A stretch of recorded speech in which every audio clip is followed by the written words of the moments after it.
आज हम भाग्य अपना अपना एक जो चर्चित कहानी है उस पर चर्चा करते हैं। लेखक अपने एक मित्र के साथ नैनीताल घूमने के लिए गए। वे होटल दीपम में ठहरे। शाम को जब वे घूमने निकले तब कुछ देर घूमने के बाद एक बेंच पर बैठ गए। समय बीतता गया और अंधकार बढ़ता गया। हवा में नमी बढ़ती जा रही थी। लेखक उठना चाहते थे पर उनके मित्र ने उन्हें हाथ पकड़कर बैठा लिया। इतने में उस अंधेरे कोहरे में कुछ चलता हुआ सा दिखाई दिया। वह 10-11 साल का एक लड़का था। नंगे सिर नंगे पैर, केवल एक कमीज पहने चला जा रहा था। वह अपना सिर खुजला रहा था। उसका रंग गोरा था पर मैल से काला पड़ गया था। वह केवल अपने वर्तमान को देख रहा था, दुनिया से बेखबर चला जा रहा था। लेखक के मित्र ने उसे आवाज़ लगाई, उससे पूछा कि वह कहाँ जा रहा है। वह कोई उत्तर नहीं दे सका क्योंकि उसका कोई गंतव्य नहीं था। वह किसी दुकान पर नौकर था। मालिक उसे 1 रुपया और जूठा खाना देता था। उसे मालिक के सभी काम करने पड़ते थे। घर से गरीबी के कारण भाग गया आया था। वह दुकान पर सोता था। आज दुकान के मालिक ने उसे नौकरी से हटा दिया था। उसने आज खाना नहीं खाया था। उसके सोने के लिए भी कोई स्थान नहीं था। उसका गांव वहां से 15 कोस दूर था। उसके कई भाई बहन थे। माँ बाप भूखे रहते। न वहाँ काम था, न खाने के लिए ही कुछ था। वह उसी गांव के अपने एक साथी के साथ भाग आया था। उसके साथी को उसके मालिक ने इतना मारा कि वह मर गया। लेखक तथा उसके मित्र को बालक की स्थिति पर दया आ गई। वे उसे साथ ले गए। उनके एक मित्र वकील थे जो किसी और होटल में ठहरे हुए थे।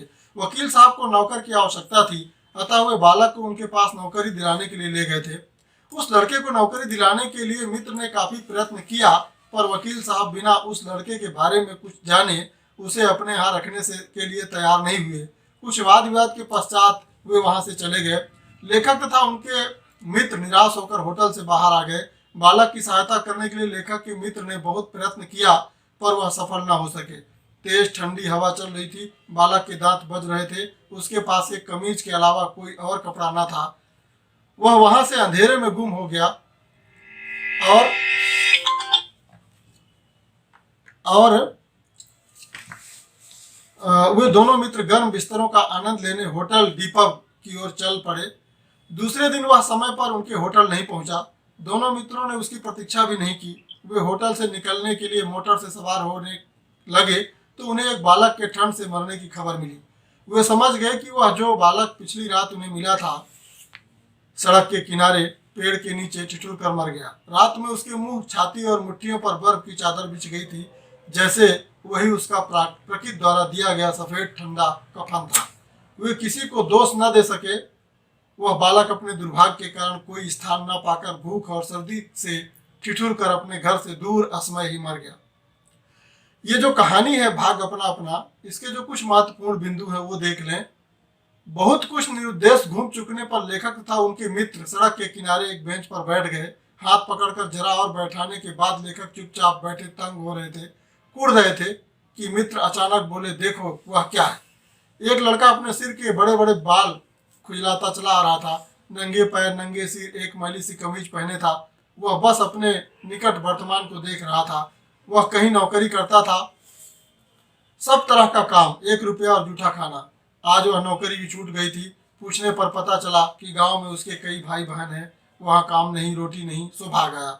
एक साथी और था उसी गांव का, उसे इतना मारा कि वह मर गया। उससे बड़ा अब वह नहीं है। लेखक तथा उनके मित्र उस लड़के को अपने एक वकील मित्र के पास ले गए।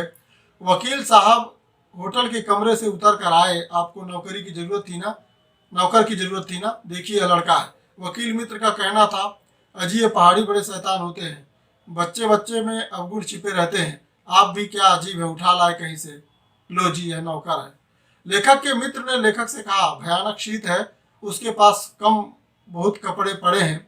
लेखक ने उत्तर दिया, यह संसार है यार, चलो पहले बिस्तर में गर्म हो लो, फिर किसी और की चिंता करना। मोटर पर सवार होते ही यह समाचार मिला, पिछली रात एक पहाड़ी बालक सड़क किनारे पेड़ के नीचे ठिठुर कर मर गया। मानो दुनिया की बेहयाई ढकने के लिए प्रकृति ने शव के लिए सफेद और ठंडे कपड़े कफन का प्रबंध कर दिया था। लेखक ने यह सब सुना और सोचा, अपना अपना भाग। ये जो कहानी है इसका शीर्षक और शीर्षक की सार्थकता पर विमर्श करें तो कहानी का शीर्षक जिज्ञासापूर्ण है। उसे पढ़ते ही पाठक के मन में यह जिज्ञासा उत्पन्न हो जाती है कि लेखक ने किसके भाग्य का उल्लेख किया है। एक और नैनीताल में आनंद मनाने वाले धनिक वर्ग है तो दूसरी ओर शीत से छिटुर कर मर जाने वाला एक पहाड़ी बालक। दो बालक एक साथ घर से भागकर नैनीताल आए थे। दोनों के भाग्य में असमय मृत्यु लिखी थी। एक साहब की मार से मर गया, दूसरा समाज की निष्ठुरता से।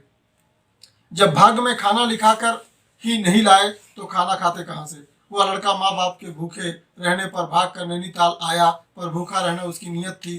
अंत में भूख से व्याकुल हो सर्दी के कारण वह मर गया। यह उसका अपना भाग्य ही था कि स्वार्थी, लाचार और बेशर्म समाज को बालक पर दया नहीं आई, पर प्रकृति ने जाते जाते उसे सफेद बर्फ का शीत कफन अवश्य दे दिया। वकील साहब की संपन्नता और बालक की विपन्नता को देखकर मुंह से निकलता है अपना अपना भाग्य। इस तरह यह शीर्षक भी पूर्णतः उचित प्रतीत होता है। और जो कहानी का उद्देश्य है उस पर हम संक्षिप्त में चर्चा कर लें। जनन जी ने अपनी कहानियों में सामाजिक एवं मनोवैज्ञानिक यथार्थ को उजागर किया है। अपना अपना भाग में भी सामाजिक विषमता का और आर्थिक विषमता का चित्रण हुआ है, यथार्थ चित्रण हुआ है। इसमें लेखक ने सामाजिक भावना की परख व्यक्ति के दृष्टिकोण से की है। 10 वर्ष का एक बालक भूख से पीड़ित होकर अपने एक साथी के साथ घर से भागकर नैनीताल आता है, पर वहां भी भूख उसका पीछा नहीं छोड़ती है। हर तरह का काम करने पर भी उसे जूठा खाना और 1 रुपया ही मिलता था। इस तरह समाज में गरीब और लाचार बालकों का शोषण दिखाना लेखक का उद्देश्य है।